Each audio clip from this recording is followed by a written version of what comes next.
Assalamualaikum warahmatullahi wabarakatuh. Perkenalkan, nama saya Nurhuda Rajab dari kelas 5 Muslim, ingin menceritakan tentang kisah Isra Mi'raj. Di sebuah kota Mekah yang gersang di daerah Arab, hiduplah seorang laki-laki bernama Muhammad. Muhammad dikenal sebagai orang yang jujur dan sangat sopan. Beliau terpilih menjadi nabi dan rasul Allah Subhanahu wa taala untuk mengajarkan dan menyebarkan Islam ke seluruh dunia. Namun, ajaran Islam tidak diterima dengan baik. Bahkan mereka berkata bahwa Nabi Muhammad adalah pendusta.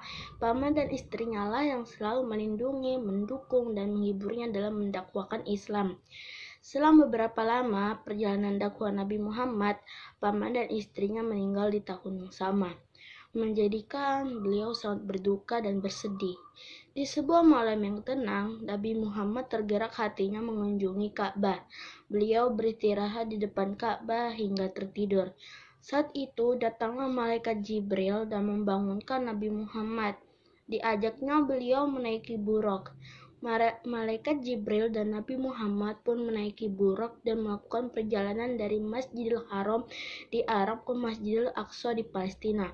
Peristiwa ini dikenal dengan Isra. Sesampai di Masjidil Aqsa, beliau naik ke langit dan bertemu dengan para nabi sebelumnya. Lalu beliau naik menembus langit ketujuh.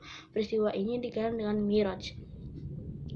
Di sana Nabi Muhammad menerima perintah untuk mendirikan sholat 50 kali dalam sehari. Namun Nabi Muhammad meminta keringanan kepada Allah Subhanahu wa taala atas saran Nabi Musa. Sholatnya hanya 5 kali dalam sehari. Kembalinya ke kota Mekah, Nabi Muhammad menceritakan seluruh kejadian Isra Mi'raj kepada para sahabat dan penduduk kota Mekah. Namun, penduduk kota Mekah tidak percaya dan mengatakan Nabi Muhammad telah berbohong. Abu Bakarlah orang pertama yang membenarkan peristiwa Isra Mi'raj itu.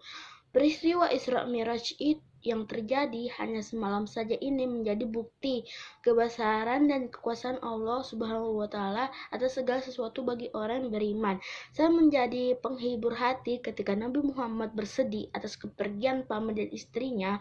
Peristiwa ini juga sebagai penekanan akan pentingnya ibadah sholat yang merupakan perintah langsung dari Allah, berbeda dengan perintah lainnya yang melalui perantaran malaikat Jibril. Dan orang-orang beriman mendapatkan keringanan sholat hanya 5 kali dalam sehari, bukan 50 kali, harus selalu bersyukur dengan selalu menjaga sholatnya. Demikianlah kisah singkat Isra dan Mi'raj Nabi Muhammad. Semoga kita bisa mengambil manfaat di dalamnya dan bisa kita realisasikan di kehidupan sehari-hari. Yang benar datangnya dari Allah, yang salah datangnya dari diri kita pribadi. Mohon maaf atas segalanya kekurangan.